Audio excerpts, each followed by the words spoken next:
Onnen hinta -podcastissa käydään läpi erilaisia elämäntilanteita rahan ja onnen näkökulmasta. Hannu Puolitaival on alan asiantuntija ja minä, Anne Kukkohovi, puolestaan säälittävä kokemusasiantuntija. Tämä podcast syntyi halusta auttaa ihmisiä, joten osallistu. Lähetä viesti meidän sähköpostiin onnenhinta@gmail.com. Löydät meidät myös Instasta onnenhinta podcast. Me valitaan joka viikko 1 tai 2 onnekasta, jotka saa apua taloushaasteisiin. Ja lähettäkää toki kommentteja siitä, mitä onni merkitsee ja mitä olisit valmis uhraamaan tai riskeeraamaan, jotta saavuttaisit onnen. Eli mikä on sun onnesi hinta? Kaupallisena kumppanina meillä on Rahalaitos, monelle jo tuttu nimi ja palvelu. Rahalaitos on Suomen tunnetuin lainojen kilpailuttaja. Ja mainittakoon vielä, että minä, Hannu, olen töissä tällä hetkellä Ruotsissa Sampla Group AB:llä, mikä on Rahalaitoksen omistaja. Tänään, Hannu, me puhutaan identiteetistä ja rahasta. Kyllä, identiteetti ja raha on erittäin mielenkiintoinen aihe. Ja mä luulen, että meillä jokaisella on, sanotaanko, hieman, ei voi sanoa vääristynyt käsitys siitä, minkälaisia me ollaan ehkä muiden silmissä, mutta sanotaanko ehkä se meidän oma identiteetti ja muiden käsitys meistä ei ole ihan samalla tasolla. Plus, että niin kun ihmiset ei ehkä ymmärrä, niin kun miten paljon se vaikuttaa. Kyllä, aivan. Mutta ennen kuin mennään itse aiheeseen syvemmälle, niin mä haluaisin kysyä yhtä asiaa sulta. Okei. Onko sulla ajokortti? On. Kuuluuko sun identiteettiin, että sä oot siellä vasemmalla kaistalla? Mä poukkoilen. Hyvä. Sä oot siis hereillä. Mä oon hereillä, joo. Koska yksi asia, mikä aina kiinnittää mun huomioon, kun mä tuun autolla Ruotsin puolelta Suomelle, on se, että miten ihmiset ajaa vasemmalla kaistalla. Aha. Mä tulin eilen aamulaivalla Suomeen. Ajelin ihan tyytyväisenä, sanotaan se lagom 10% ehkä nopeusrajoituksen yli. Ja totta kai Turun ja Helsingin välillä on paljon rekkoja.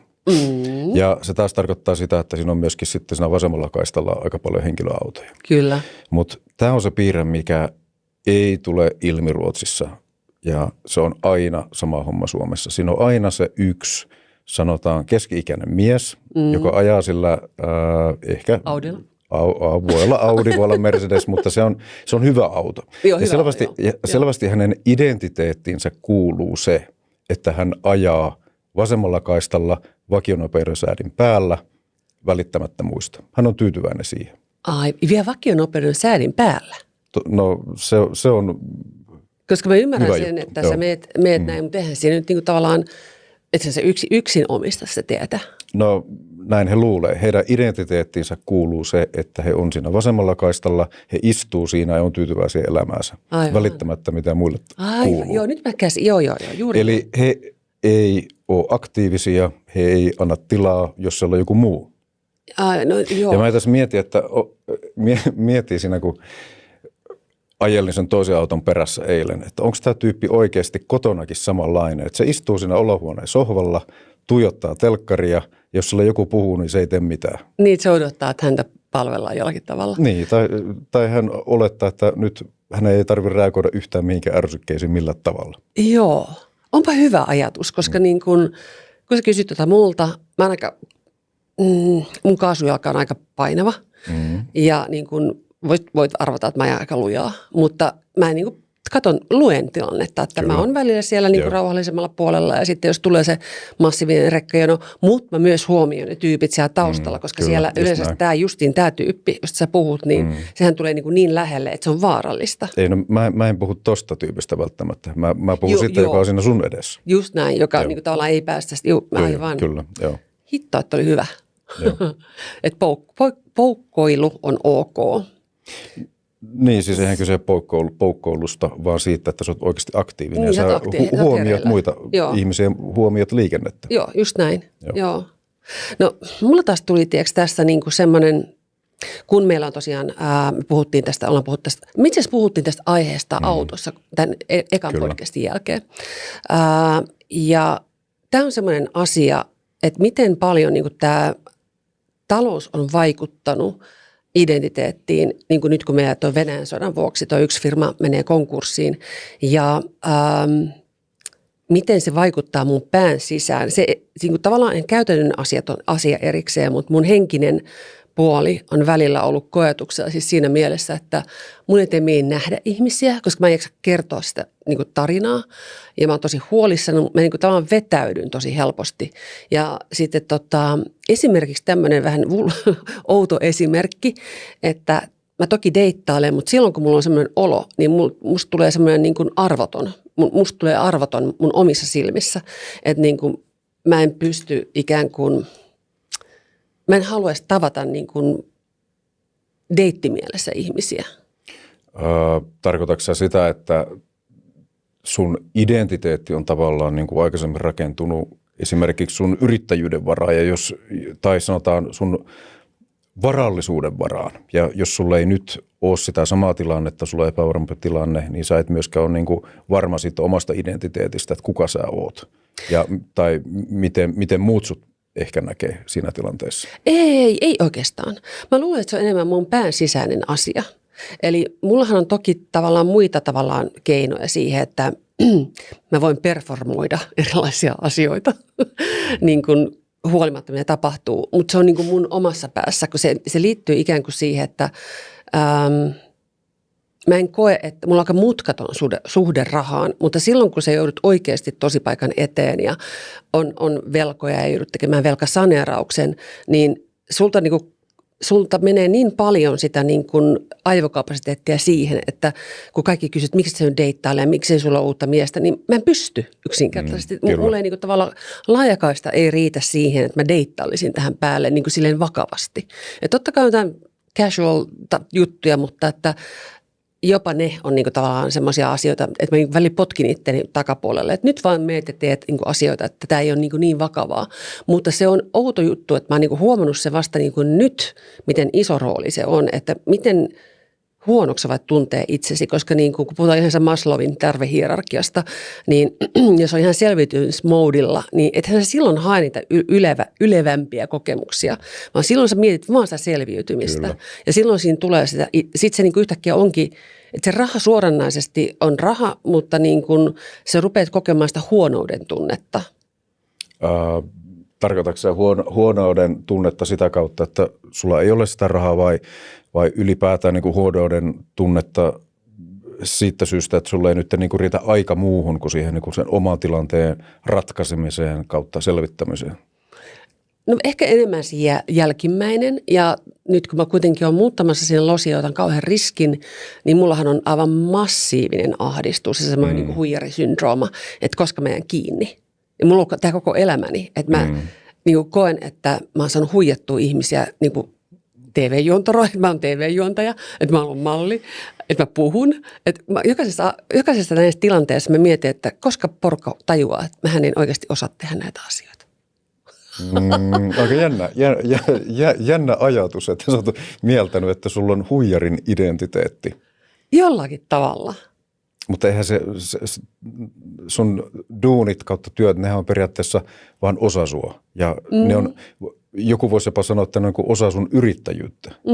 Mutta tarkoitatko sä sitä tavallaan ristiriitaa ehkä semmoisen niin kuin julkisen Anne Kukkohovin välillä ja sitten se, että mitä sä itse oikeasti olet ja miten sä koet, että sulla on niitä hetkiä, että sä oot siellä asunnossa peiton alla, etkä halua nähdä ihmisiä, koska sulla ei riitä energiaa siihen. Just näin. Ja seuraavana päivänä sun pitää kuitenkin olla niin kuin iloisena, tyylikkäänä, hymyilevänä tekemässä juontokeikkoa tai podcastia. Joo, just näin, että se tavallaan, on 2 eri roolia.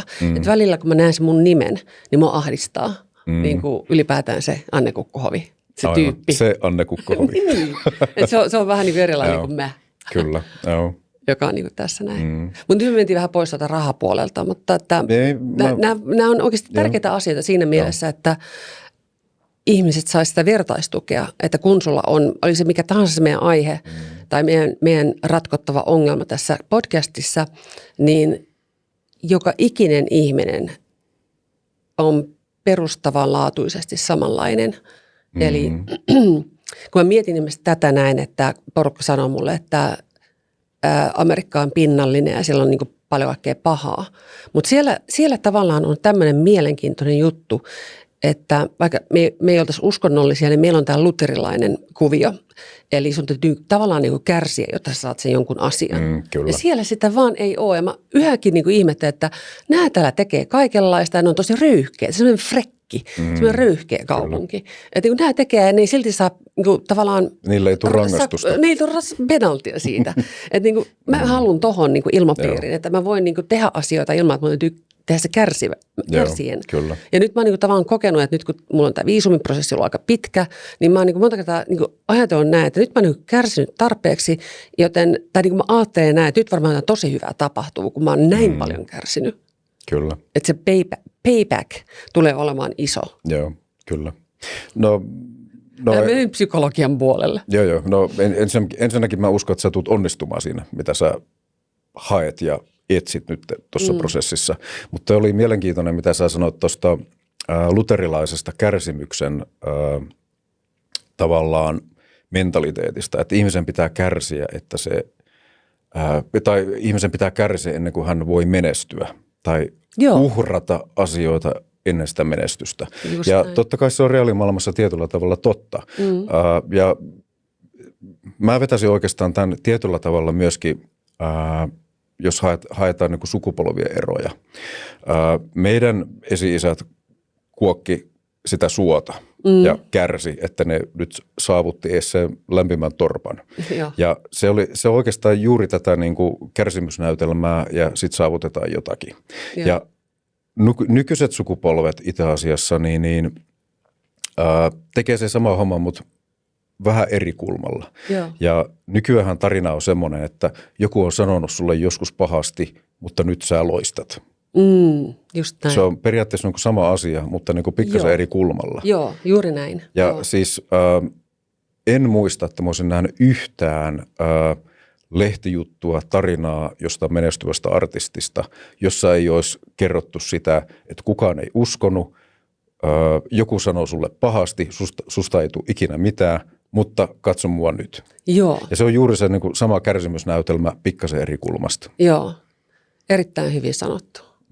Mulla on tuossa ihan hirveästi mieleen kaikkia asioita, mutta mulla on tämmöinen sähköaivo, että nyt mä unohdin jo mitä mun sanoa, mutta mä varmaan sitten palaan siihen hetken päässä. Mutta nämä on hirveän mielenkiintoisia, että miten me puhutaan itsellemme ja me tiedetään, että nyt tulee olemaan sellainen tilanne, että monella ihmisellä oli se sitten niin kuin, nyt mä muistan.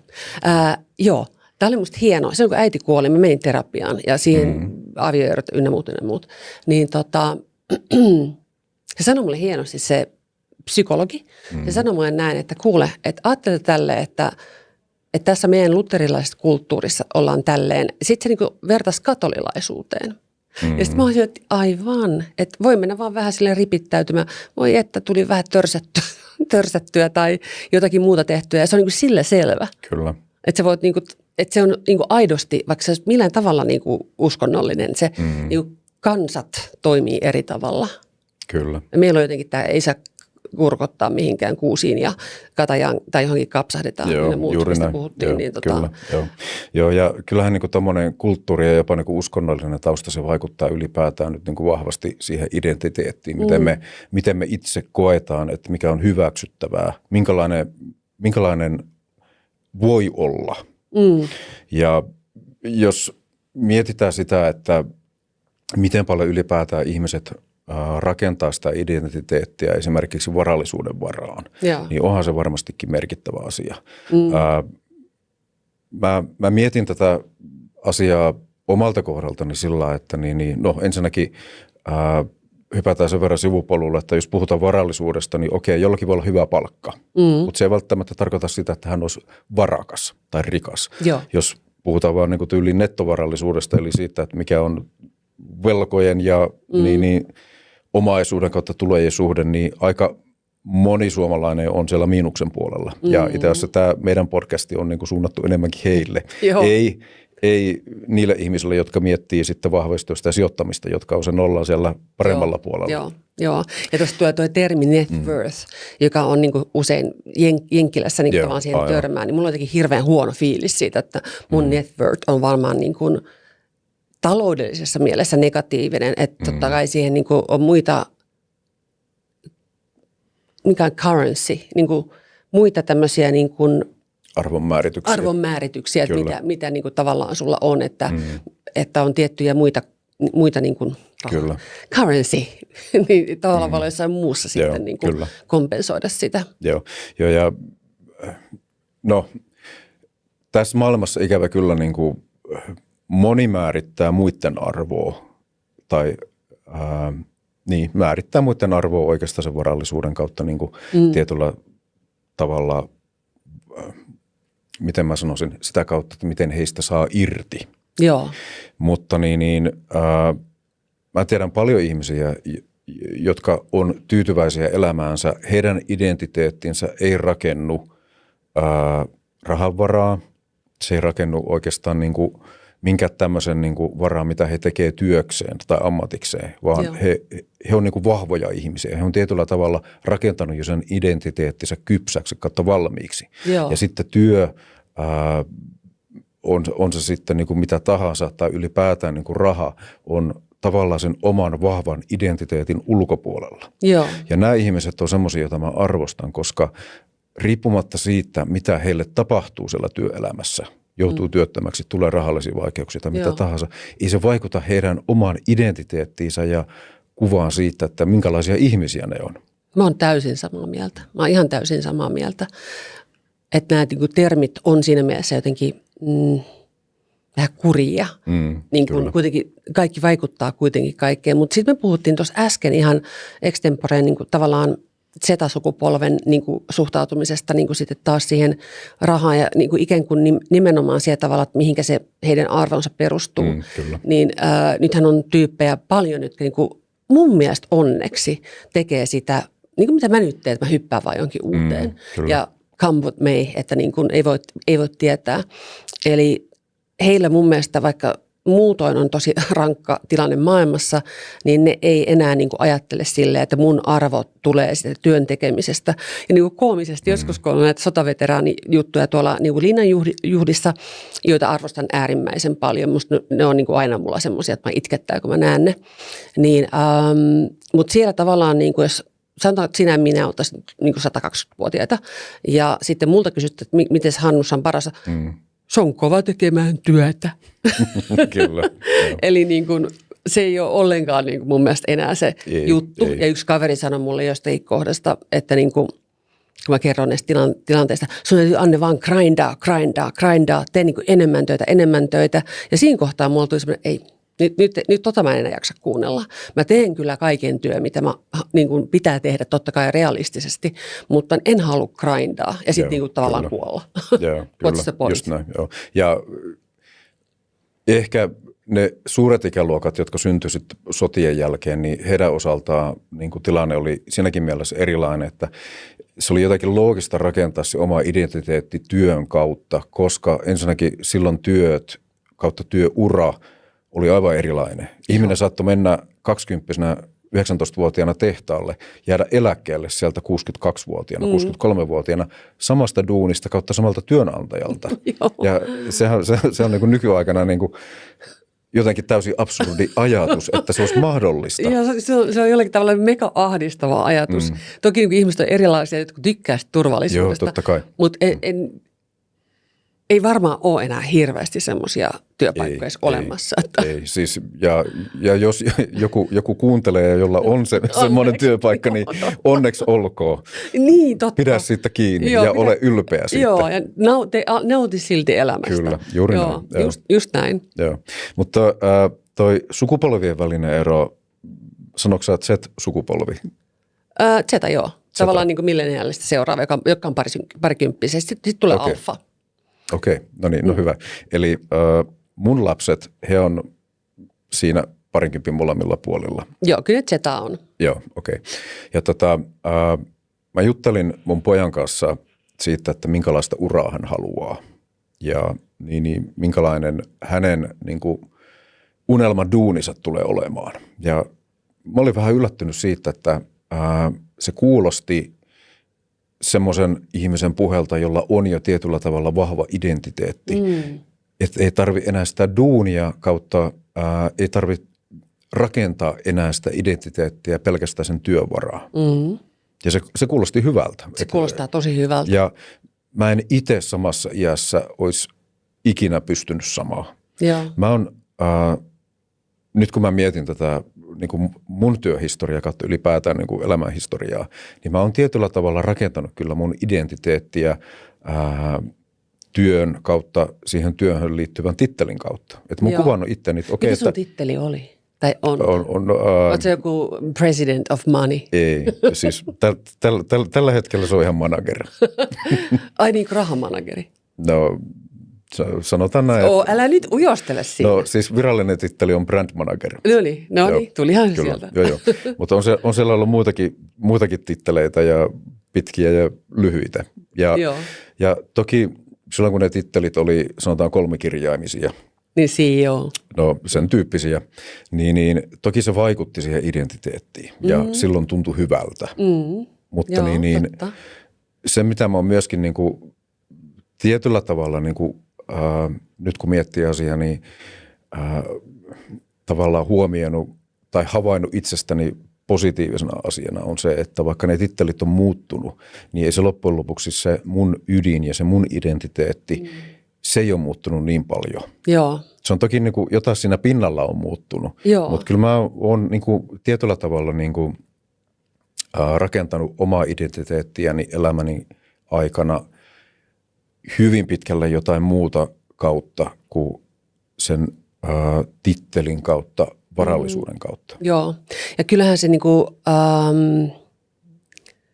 ehkä nimenomaan toi tilanne, jos jouduttiin velkajärjestelyyn, se, niinku, tavallaan se raha tuli eri tavalla esille, mutta kyllä mun mielestä niinku, ihmisen arvo on se, että miten hän kohtelee muita ihmisiä. Kyllä. Ja nämä muut niin kuin asiat, muut arvot. Ja mä voin ottaa myös oman pojan esimerkiksi, että intohimosta ammatti, eli taidemaalari, joka tarkoittaa, että voi olla viivan alla aika monta vuotta nothing, ei mitään. Kyllä. Jolloin niin kuin, sitä jollakin tavalla rahoittaa se harrastus, tai siis anteeksi, taidemaalarius, koska sehän nyt vasta onkin niin kuin semmoinen, niin kuin, miten sanoisi, se on kyllä hänen identiteettinsä ihan täysin. Se on varmasti erittäin vahva identiteetti. Erittäin se vahva. Ajaa häntä myöskin niin kuin eteenpäin riippumatta siitä, että onko se nyt taloudellisesti turvattua vai ei. Joo, sillä ei tunnu olevan mitään merkitystä, että kunhan hän vaan pääsee maalaamaan. Kyllä, ja mä oon tosi onnellinen. Joskus joku kysyi multa, kun mun poika oli pieni, että no Anne, että mitä sä haluaisit, niin kuin, mitä sä haluaisit sun pojalle tulevaisuudessa? Ja tietenkin tarkoitti, että mitä ammattia. Niin mä sanoin vaan, että mä toivon, että tää lapsella on joku intohimo. Joo, kyllä. Sen ei tarvitse olla työssä, se voi olla työ, se voi olla harrastus, se voi olla niin kuin tavallaan mitä tahansa, mutta kun hän tuntee intohimoa jotakin kohtaan, niin se pelastaa tämän ihmisen. Joo, kyllä. Et ne, jotka ei tunne intohimoa mitään kohtaan, niin niille tulee semmoinen niin kuin merkityksettömyyden tunne. Joo, kyllä, juuri näin. Ja silloin ehkä ruvetaan rakentamaan sitä identiteettiä myöskin esimerkiksi sen varallisuuden tai vaikka nyt sen työpaikan kautta. Joo. Ja silloin ollaan pikkasen vaarallisilla vesillä, koska se työpaikka voi vaihtua, se voi lähteä alta. Joo. Ja silloin sulla ei ole enää niin kuin selkeää kuvaa siitä, kuka sinä olet. Joo, just näin. Sitten vedetään matto vähän niin jalkojen alta. Kyllä, just näin. Ja sitten sä oot niin kuin tavallaan keräilet itseäsi. Aivan. Mutta me puhuttiin tästäkin, että tavallaan se on joskus hyvä.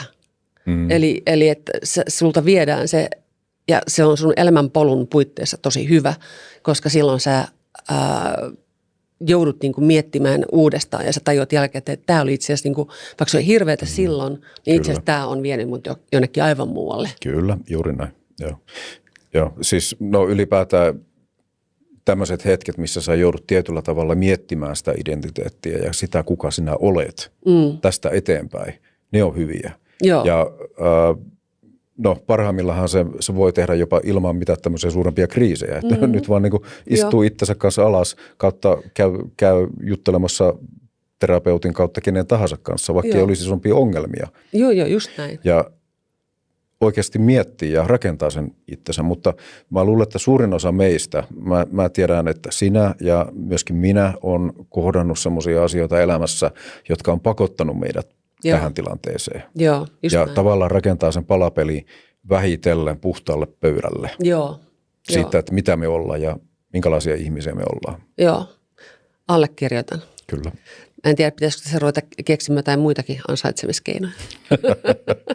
No nyt kun nostit ansaitsemiskeinot ja identiteetit, tai sanotaan ansaitsemiskeinot ja esiin ja mietitään sitä suhteessa tähän teemaan, eli identiteettiin. Aivan. Aivan. Niin, kestäisikö sun oma identiteetti esimerkiksi avata OnlyFans-tili? Oota. Nyt täytyy miettiä tosi tarkkaan. Tavallaan joo. Tiedätkö sä niin kuin, koska mä tykkään seksistä, erotiikasta,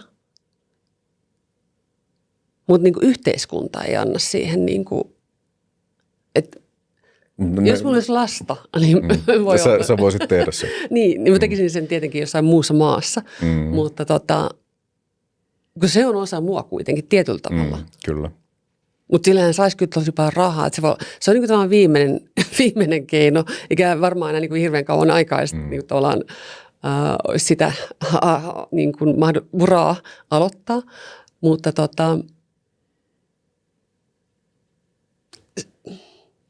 tavallaan joo. Että se on tosi outoa, mitä mä koitan sanoa sulle, että niin kuin mun tavallaan tämä keho ja mun pää, mä kokisin sen vaan jotenkin koomisena, hauskana ja makeena, mutta niin kuin yhteiskunnan niin kuin tavallaan miten. Mutta toi on muuttumassa. Siis mehän nähdään iltapäivälehdissä koko ajan uutisia ihmisistä, jotka tekee sitä ihan avoimesti. Aika moni niin sanottu julkisuuden henkilö on avannut siellä tilin ja nähtävästi tekee aika hyvin rahaa. Tekee joo. Siinä ehkä sitten tulee se semmoinen, niin kuin, tämä on tosi julmasti sanottu, että minkälaisiin ihmisiin sä haluat niin kuin ehdollistuttavan. Tai vertautuva. Että mihin sut verrataan, että jos että haluaako olla siinä porukassa. Aivan. Vitsi, kyllä voisi keksiä uuden platformin, mutta niin kuin, yksi vaihtoehto. Joo, Mutta meillä on myös kuuntelijan tarina nyt tässä näin, niin voidaan katsotaan, että jos Hannu, sä ehdotat hänellekin OnlyFansin perustamista. Tai missä kohtaa se niin kuin on niin kuin järkevää? No mä luulen, että tässä yhteydessä mä en nyt yhtäänkään meidän kuulijan tarinaan niin ehdota OnlyFans-tilin kautta niin Ansana aloittamista, mutta ei sitä tiedä. Katsotaan, minkälaisia kysymyksiä meille on tulossa. Niin, aivan totta. Kyllä.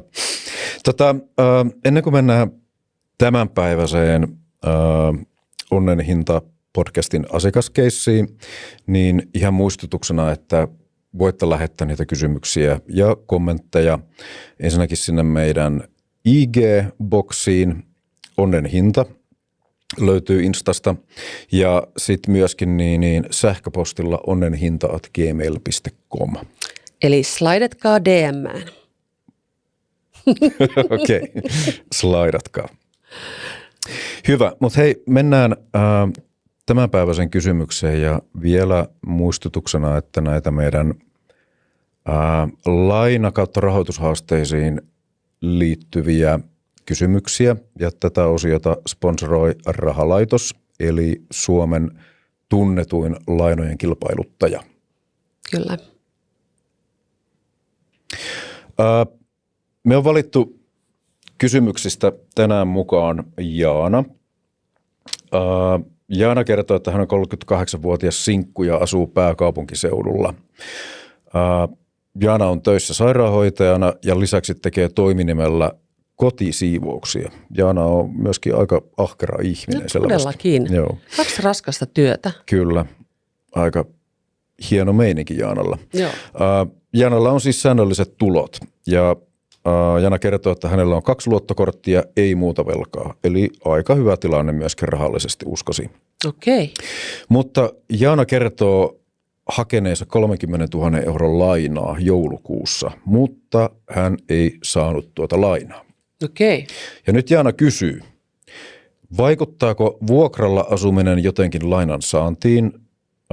Olen aina maksanut laskuni suunnilleen ajoissa, eikä minulla pitäisi olla mitään lainamerkintöjä. Joo, Jaanan antaman tiedon mukaan niin mä en näe niin mitään syytä, miksei Jaana olisi saanut tätä lainaa. Miten sä arvelet? Koska toi mun korviin nyt, kun mä oon pyöritellyt tätä ihan hurjan paljon, niin jos ei ole mitään, onko se reaalivakuutta? Oliko se... Joo, no ensinnäkin niin mä uskoisin, että Jaana on hakenut nyt niin sanotusti vakuudetonta kulutusluottoa, eli vakuudetonta lainaa.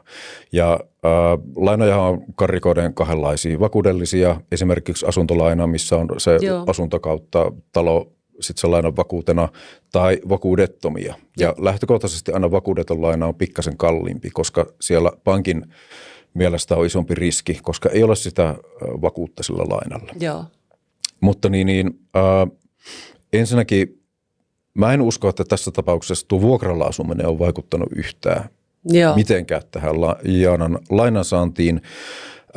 Tärkeintä ylipäätään, kun ihmiset hakee lainaa ja pankit ja rahoituslaitokset tekee näitä niin sanottuja lainapäätöksiä, eli myöntääkö ne lainaa vai ei, niin on tulojen ja lainakulujen muiden menojen suhde kuukausittain. Se on niin kuin siellä on semmoiset peruslaskelmat. Joo. Ja sen lisäksi toki sinne päätöksiin vaikuttaa moni asia, mutta tärkeintä on se, että ihmiselle jää tarpeeksi rahaa sen lainan hoitamisen jälkeen siihen elämiseen, asumiskuluihin on se sitten vuokra tai asuntolaina ja mihin nyt meneekin sitä rahaa. Joo, että se on realistinen. Juuri näin. Joo.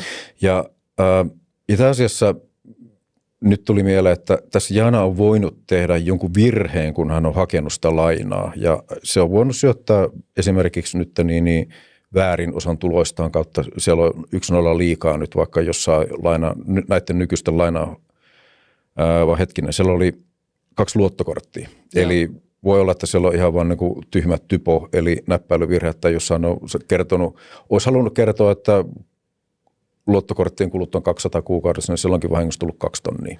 Aivan. Niin. Eli voi olla näinkin tyhmä Joo, aivan. Ja jos hän on hakenut sen suoraan jostain rahoituslaitoksesta, niin se on todennäköisesti mennyt sitten niin sanotusti suoraan autohylkyyn, koska alkuvaiheessa nämä hakemukset käsitellään automaattisesti ja sitten siellä järjestelmä laskee, että okei, että tällä ihmisellä jää nyt niin kuin tarpeeksi rahaa kuukaudessa, että hän voi mennä eteenpäin niin, tässä prosessissa. Niin, juuri näin. Joo. Eli tämä voi olla yksi syy siihen.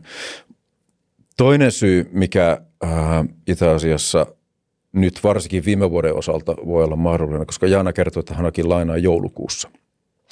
Joo. Ja perinteisesti kaikki rahoituslaitokset, pankit saattaa rajoittaa lainan myöntämistä loppuvuodesta, koska niillä on jo sillä hetkellä aika usein niin sanotusti myyntitavoitteet täynnä. Ihan esimerkkinomaisesti, jos siellä on nyt vaikka rahoituslaitos kautta pankki X, joka haluaa myöntää 50 miljoonaa lainaa tänä vuonna, se on budjetoitu sinne. Ja jos ne on jo myöntänyt 52 miljoonaa marraskuun lopussa, voi olla, että ne ei halua enää myöntää joulukuussa ainakaan isompia lainoja, varsinkaan semmoisille ihmisille, jotka saattaisi huonontaa niiden semmoista keskimääräistä riskitasoa siinä lainaportfoliossa. Joo, juuri näin. Eli ihan vinkkinä niin voi olla näin, että se lainan saaminen, varsinkin kulutusluottopuolella, on hieman haastavampaa loppuvuodesta verrattuna alkuvuoteen, milloin taas näillä juuri näin, eli luotonantajilla ja rahoituslaitoksilla on taas sitten niin kuin myyntitavoitteet auki ja niiden pitää taas ruveta luomaan sitä seuraavan vuoden myyntiä. Joo, eli kertoko, onkohan Jaanalle kerrottu tavallaan se, koska tuo on niin hämmentävä, koska tuo on mullekin uusi asia, että niin kuin, kertooko yleensä että niin kuin nämä lainan rahoituslaitokset siitä, että niin kuin kokeilepa uudestaan tammikuussa? Ei. Miksei? Ei se kuulu niiden taktiikkaan tavallaan. Joo, kautta siihen toimintamalliin. Niin. Ja mä en tiedä, onko nyt Jaana ottanut yhteyttä sinne ja kysynyt syytä, mutta todennäköisesti hänellä olisi vastattu sieltä rahoituslaitoksesta, että tällä hetkellä emme pystyneet auttamaan ja koeta myöhemmin uudestaan. Niin. Että se niin kuin tavallaan pidetään Joo. tuolla. Joo. Ja nyt ihan vinkkinä ja vastauksena Jaanalle, niin mä melkeinpä kehottaisin, että hae sitä lainaa nyt uudestaan. Aivan. Ja hae sitä nyt lainavälittäjän kautta rahalaitos.fi on niin hyvinkin varten otettava toimija. Ja sitä kautta, jos hakee sitä lainaa, niin ensinnäkin etuna on se, että saa yhteyden useampaan pankkien kautta rahoituslaitokseen. Joo. Eikä niin kuin vaan saa vastausta vaan yhdestä. Ja saa kokonaiskuva siitä, että mitä sillä on tarjolla. Joo.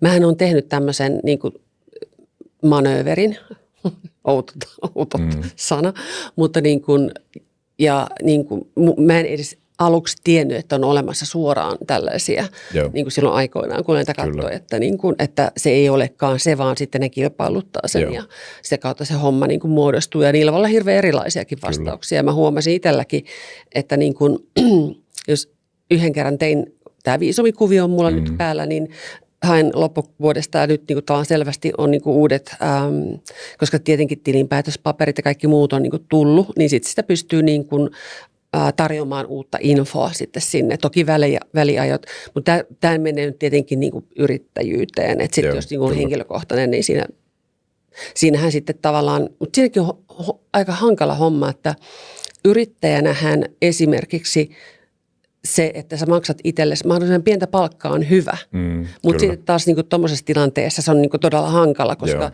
mä ainakin vähän niin veivaan sitä, että välillä maksan vähemmän ja välillä enemmän. Joo, kyllä. Ja että se ei ole niin stabiilia. Mulla on aina hirveän huono omatunto, kun mä heitän jonkun summan siihen, koska se voi olla massiivisesti isompi kuin on joku iso tuotanto olemassa, tai sitten massiivisesti pienempi taas joku talvikuukausi, joita ei tapahdu yhtään mitään. Joo. Onko sillä väliä? Lainansaanti yrittäjänä vai? Niin kuin tuolla heittelyllä, että vai pitääkö niin justiin se, että mitä siihen niin kuin. No mä sanoisin, että ei sen pitäisi vaikuttaa, jos haet yrityslainaa.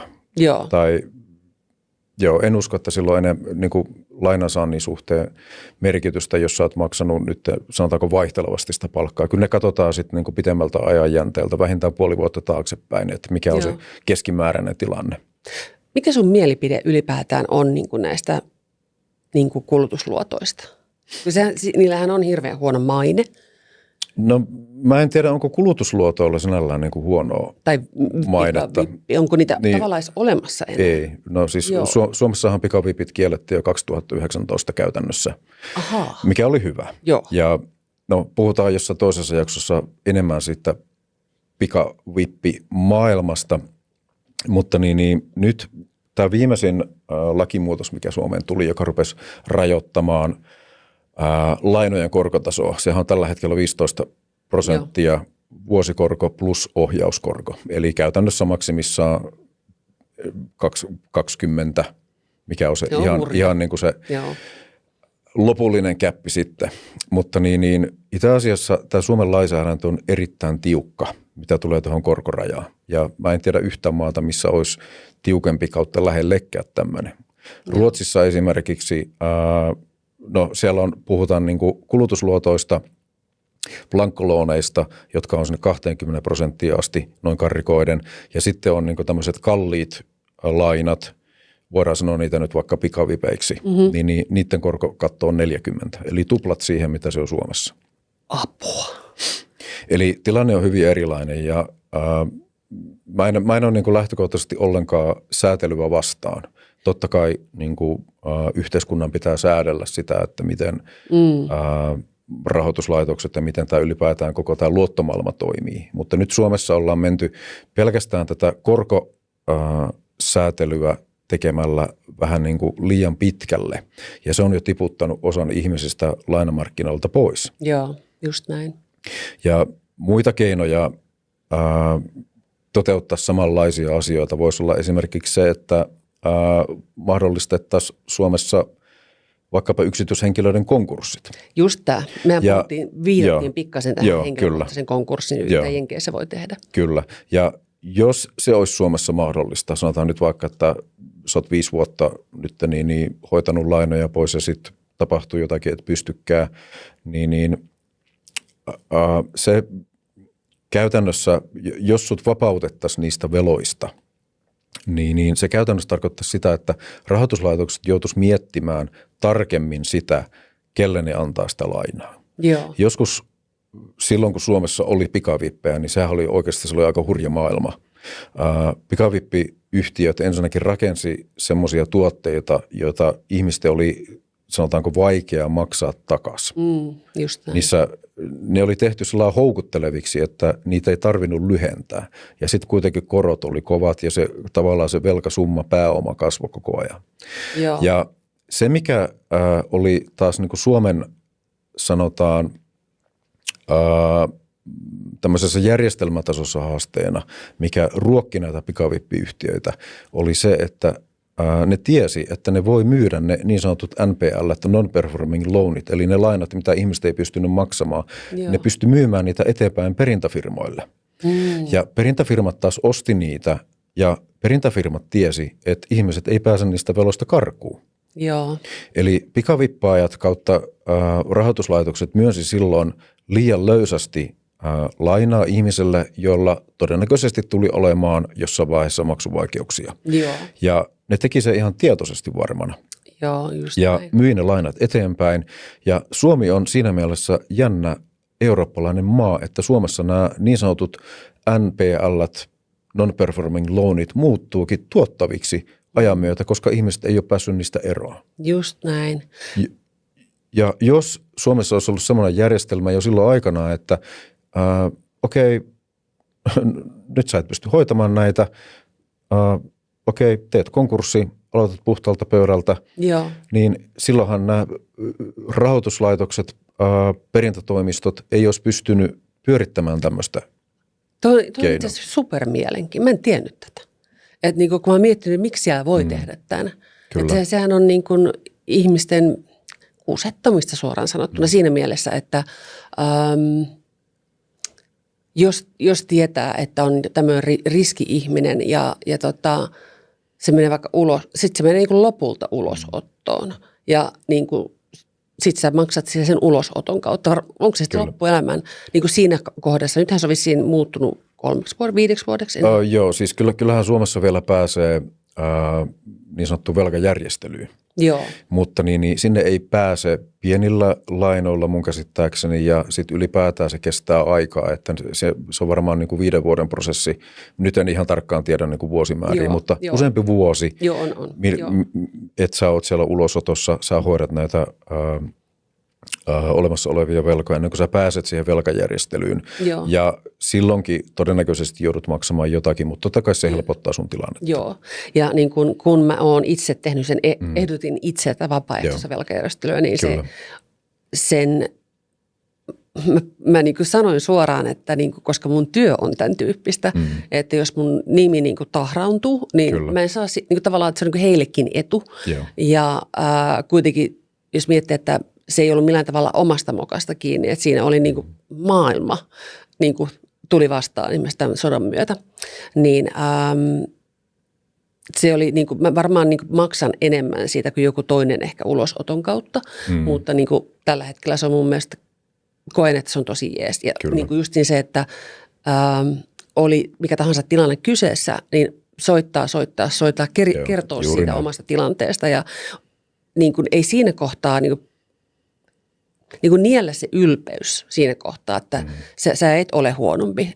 Niin kuin, ja se, siinä kohtaa mulla ei sitä tunnetta ole, mutta se jotenkin vähän lonkeroituu johonkin muuhun tilanteeseen. Mutta kaikki ihmiset, joiden kanssa mä puhuin, on ollut todella ystävällisiä ja auttavaisia. Eli siinä mielessä mä kannustan kyllä jokaista, joka on tämmöisessä tilanteessa, ottamaan yhteyttä suoraan, niin kuin mikä tahansa se sitten onkaan se, mille on velkaa. Ja niin kuin tavallaan järkevöitetään se tilanne jollakin tavalla. Joo, me puhuttiin jo edellisessä jaksossa tuosta aktiivisuudesta ja yhteydenottamisesta. Ja niin kuin, ihan niin kuin säkin omalta kohdalta sitä korostat, niin se on erittäin tärkeää.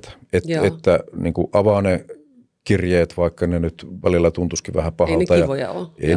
Ei ne kivoja ole, mutta se nyt on vaan niin kuin kohdattava. Joo. Ja sitä myöskin niin rahoituslaitokset ja luotonantajat ja ulosottovirasto ja kuka tahansa, niin ne arvostaa sitä, että sä oot itse aktiivinen. Joo. Ja se saattaa jopa auttaa sitä sun tilannetta, että sä otat itse aktiivisesti yhteyttä sinne pankkiin, jonka lainan kanssa sulla nyt on niin haasteita. Niin ne todennäköisesti heidänkin etunsa on se, että se homma ratkaistaan jotain muuta kautta kuin sillä lailla, että sä lopetat sen maksamisen kokonaan ja se menee ulosottoon.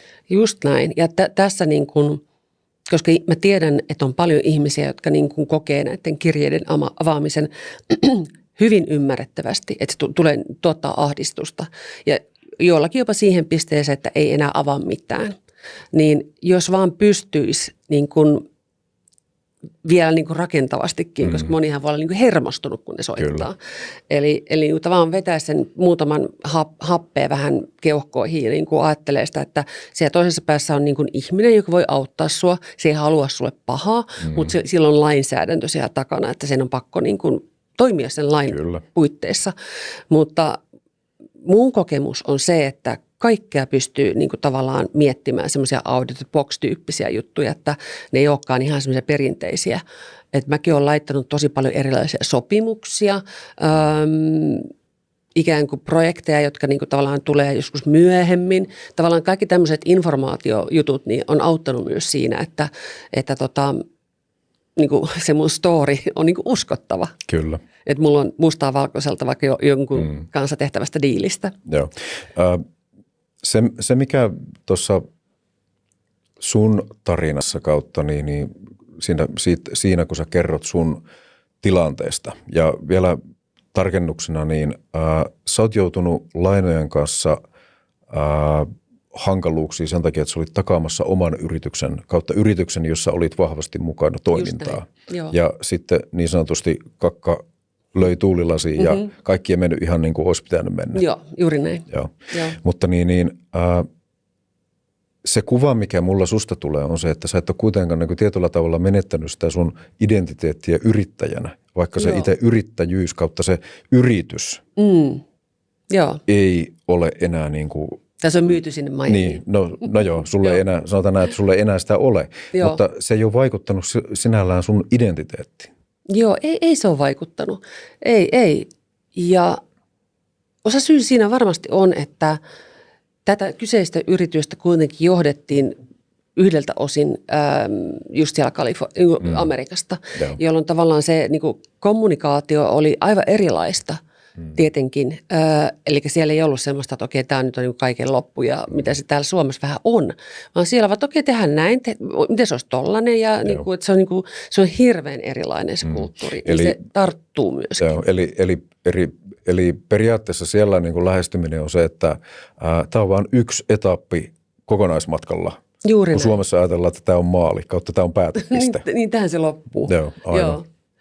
Hei, tässä oli niin paljon hyvää asiaa, että niin kuin, koska meidän toive on se, että ihmiset saisi tästä apua ja on aika varma, että mä en tiedä puhutaanko nyt 4 miljoonasta vai 3 miljoonasta, joka joutuu niin kuin miettimään oikeasti, miten tätä rahaa niin kuin käsitellään nytten, niin mä toivon, että te laitatte paljon viestejä siihen meidän IG-tiliin tai suoraan sinne nettisivuille ja sitten me voidaan Hannun kanssa vähän avata meidän seuraavan jakson teemaa. Joo, tosiaan laittakaa viestiä sinne IG-tilille Onnen hinta podcast tai suoraan sähköpostilla onnenhinta@gmail. Ja seuraavan jakson aiheesta sen verran, että se varmastikin on semmoinen aihe, että se on koskettanut montaa suomalaista. Se on koskettanut meitä molempia. Ja mä luulen, että tähän aiheeseen myöskin on suhtautuminen muuttunut vähän niin kuin sukupolvien myötä kautta ajan myötä. Erittäin paljon. Ei kerrota, mikä se on tässä. Ei. Sanotaan se sitten vasta seuraavassa jaksossa. No niin, tähän on hyvä päättää. Kiitos Hannu. Kiitos Anna.